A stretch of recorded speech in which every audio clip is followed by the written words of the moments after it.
அஸ்ஸலாமு அலைக்கும். இன்னைக்கு ராபியா குக்கிங்ல என்ன செஞ்சிருக்கோம் அப்படின்னு பாத்தீங்கன்னா, மாம்பழ பாயாசம் தாங்க செஞ்சிருக்கேன். இந்த மாம்பழ பாயாசம் வந்து ரொம்ப சூப்பரா இருந்துச்சு.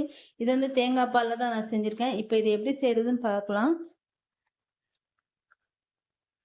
நான் வந்து ஒரு 3 மாம்பழம், மீடியம் சைஸ் மாம்பழம் வந்து ஒரு 3 மாம்பழம் எடுத்திருக்கேன்.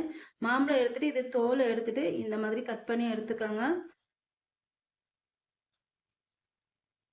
அடுத்து பாருங்க, ஒரு 3/4 கப்பு சிவப்பு அவல் எடுத்திருக்கேன். பேப்பர் அவல் சிவப்பு அவல் எடுத்திருக்கேன். அடுத்து தேங்காய் பால். இது வந்து பாலுலயே செய்யலாம். ஆனா இது தேங்காய் பால்ல செய்யறதாங்க ரொம்ப நல்லா இருக்கும். டேஸ்ட் வந்து சூப்பரா இருக்கும். தேங்காய் பால்ல செஞ்சா நான் வந்து தேங்காய் பால்ல தான் செய்ய போறேன். நான் தேங்காய் பால் எவ்வளவு எடுத்திருக்கேன்னா ஒரு 600 ml தேங்காய் பாலே எடுத்திருக்கேன். இப்போ இதை எடுத்து வச்சுட்டு இப்போ இந்த மாம்பழத்தை வந்து இந்த சதையெல்லாம் எடுத்துட்டு இதை வந்து அரைச்சுக்கணும். இந்த மாம்பழத்தை வந்து ஃபர்ஸ்ட் ஒரு கொஞ்சமா ஒரு சின்ன சின்ன பீஸா கொஞ்சம் கட் பண்ணி தனியா எடுத்து வச்சுக்கலாம் முதல்ல. இன்னொன்னு சொல்றேன், தேங்காய் பால்ல வந்து தண்ணி சேர்க்காதீங்க. நல்ல கெட்டி பாலா 600 பால் எடுத்து வச்சுக்கோங்க.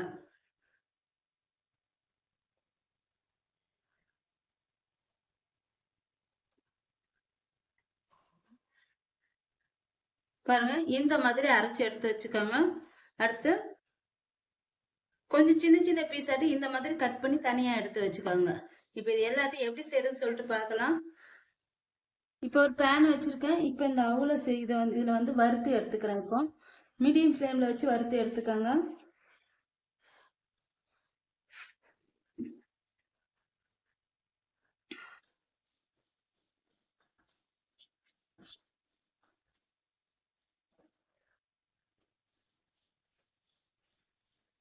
இப்ப இந்த அவுல ஒரு நிமிஷம் வரைக்கும் நல்லா வறுத்துட்டு இப்ப இதை எடுத்து நம்ம பொடி பண்ணி வச்சுக்கலாம். இந்த அவுல வந்து நல்லா ரவை மாதிரி பொடி பண்ணி எடுத்துக்கணும் இத. இப்ப இந்த அவுல் வந்து நல்லா வறுத்துருச்சுங்க பாருங்க.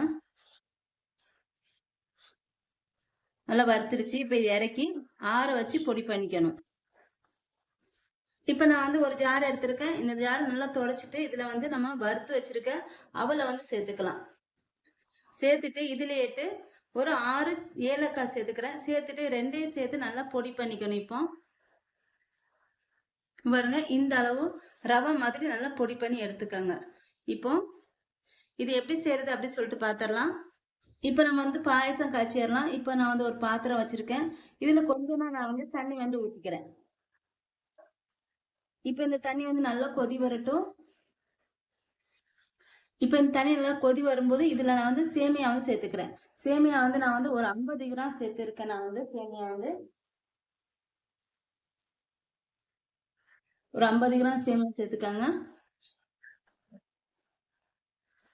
இப்ப பாருங்க இந்த சேமியா வந்து நல்லா வெந்துட்டு இப்ப இதுல நான் வந்து கடைசியாட்டு ரவை அதாவது சாரி அவல் பொடி பண்ணி வச்சிருக்கோம்ல அதை வந்து சேர்த்துக்கிறேன்.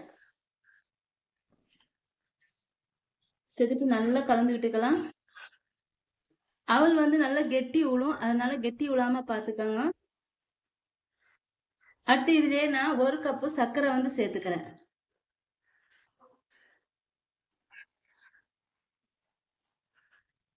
இப்ப பாருங்க இது சேமியா அவல் ரெண்டுமே நல்லா வெந்து நல்லா கொதி வந்துருச்சு.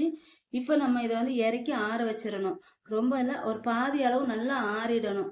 அப்போதான் இந்த தேங்காய் பாலும் மாம்பழம் தேங்காய் பால் ஊற்றும் போது இது வந்து தெரியாது. அதுக்காக தேங்காய் பால் வந்து தெரியாது. அதுக்காக வேண்டி இதை கொஞ்சம் நம்ம ஆற வச்சிடலாம். இப்போ இறக்கிட்டு ஆற வைக்க போறேன்.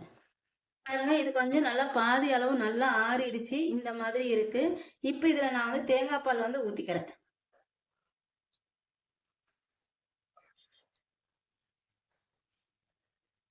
அடுத்து இதுல மாம்பழம் அரைச்சு வச்சிருக்கோம்ல அந்த கூழ் வந்து சேர்த்துக்கிறேன்.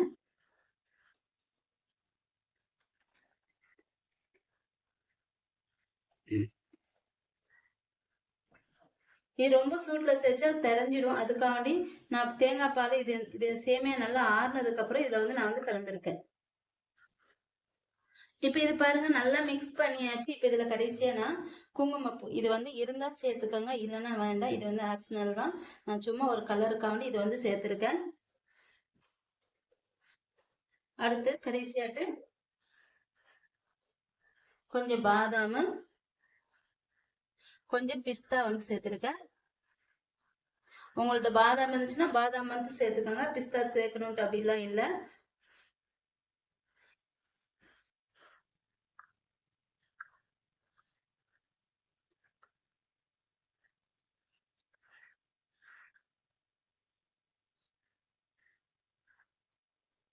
சூப்பரான மாம்பழ பாயாசம் வந்து ரெடி ஆயிடுச்சுங்க. என்னோட இந்த வீடியோ உங்களுக்கு பிடிச்சிருந்தா லைக் அண்ட் கமெண்ட் ஷேர் பண்ணிக்கோங்க.